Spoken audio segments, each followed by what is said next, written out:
Assalamualaikum warahmatullahi wabarakatuh. Nama saya Ahmad Zaidan Ali dari kelas 11 Elektro 2 yang akan menerangkan tentang pneumatik.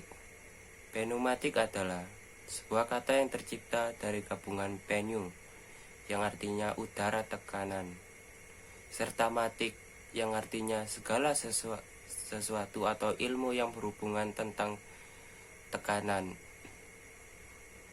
Jadi secara bahasa bisa diartikan sebagai ilmu yang berkaitan dengan udara yang bertekanan. Alat ini adalah suatu sistem penggerak dengan tenaga penggeraknya yang menggunakan tekanan udara. Sistem pneumatik digunakan untuk penggerak berbagai peralatan dengan menggunakan gas compressible atau bisa disebut tekanan udara sebagai media kerjanya. Udara menjadi salah satu media kerja pneumatik yang paling banyak digunakan karena jumlahnya yang tidak terbatas dan mudah didapatkan. Udara yang dikompresor oleh kompresor didistribusikan ke berbagai macam akuator melewati sistem kontrol terlebih dahulu.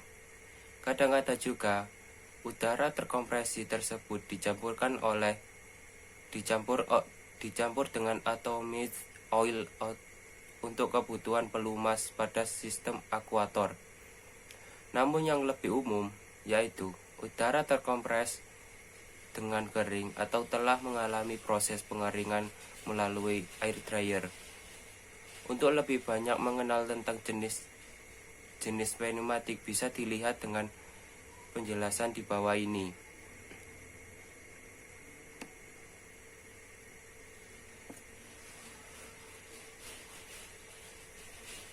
Penerapan sistem pneumatik. Ada beberapa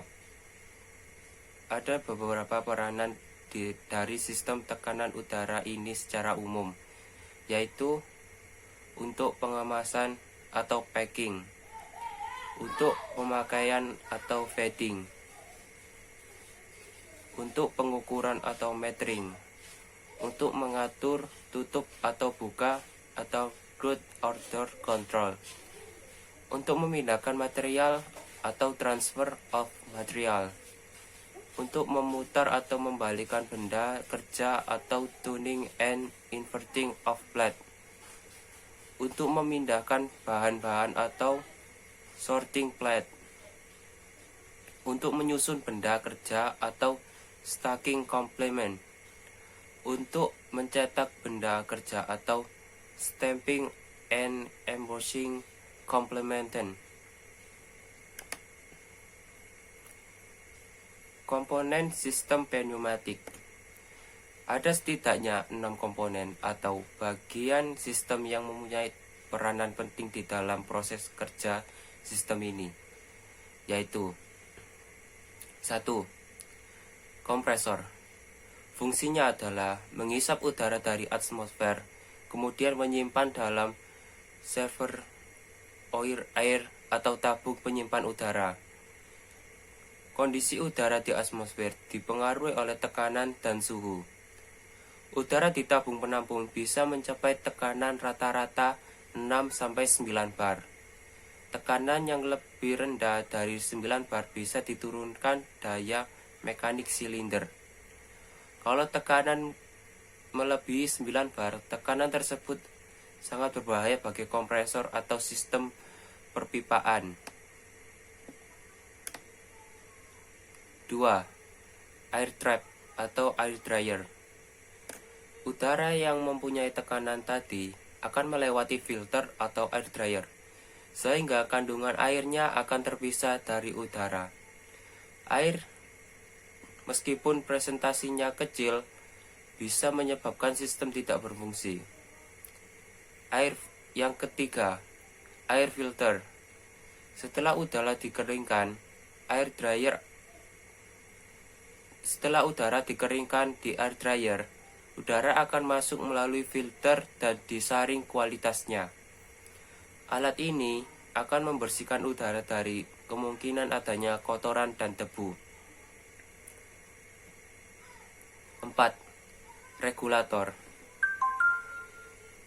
Di komponen ini, jumlah tekanan udara akan diatur, sehingga tekanan yang mengalir ke akuator akan sesuai dengan standar yang ditentukan. 5. Solnit valve merupakan katup dalam sistem pneumatik dengan fungsi utama mengarahkan aliran udara dari udara yang bertekanan menggunakan sistem penggerak, yaitu coil elektrik. 6. Air cylinder atau akuator. Komponen ini bergerak berdasarkan komponen sebelumnya. Setelah udara bertekanan disalurkan oleh solid valve dari akuator menuju inlet, piston bisa bergerak maju. Tapi kalau udara bertekanan justru dialirkan ke outlet, hasil piston bergerak mundur. Begitulah keenam komponen pneumatik bekerja sama menggerakkan alat menggunakan udara bertekanan. Cara kerja sistem pneumatik. Udara disedot oleh kompresor dan disimpan pada separator air atau tabung udara hingga mencapai tekanan kira-kira 6-9 bar. Kenapa harus 6 dan 9 bar? Karena bila tekanan di bawah 6 bar akan menurunkan daya mekanik dari silinder. Kerja pneumatik sedangkan bila bertekanan di atas 9 bar akan berbahaya pada sistem perpipaan atau kompresor.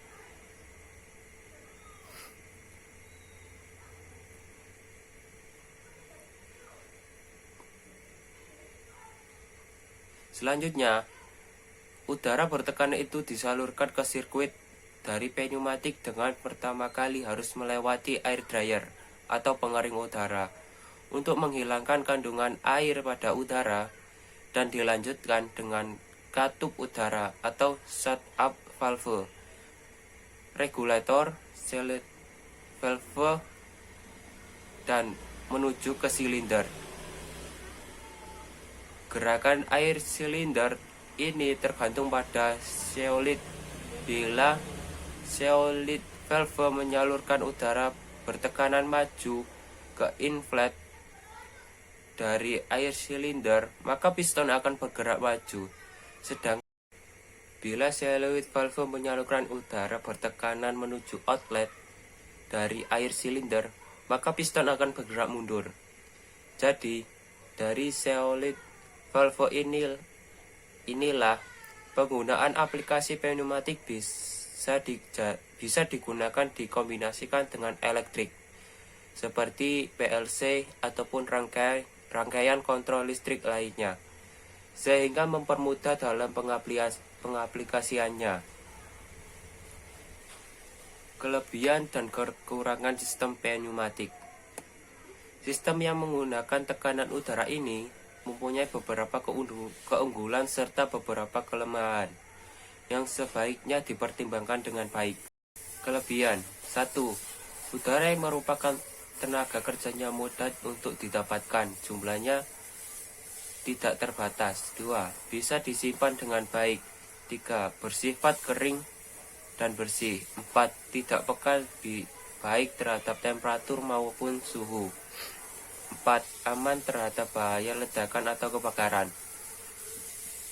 5. Tidak membutuhkan pendingin cairan kerja. 6. Harganya murah dan sangat sederhana. Kekurangan: 1. Hasil daya mekanik sangat rendah. 2. Mengeluarkan suara yang berisik atau bising. 3. Adanya kelembapan udara. 4. Mudah tersumbat atau terjadinya kemampatan.